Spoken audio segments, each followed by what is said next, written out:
মন্তাজকা হইছে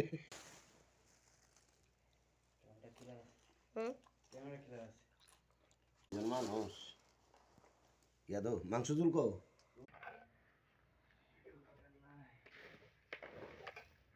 বিসমিল্লাহ হ্যাঁ ওরা ধরেছে হে আল্লাহ, আমরা যারা প্রবাসে আছি আমাদের প্রতি আপনি একটু খেয়াল রাখেন, কারণ আপনি ছাড়া তো আমাদের আর দেখার কেউ নাই।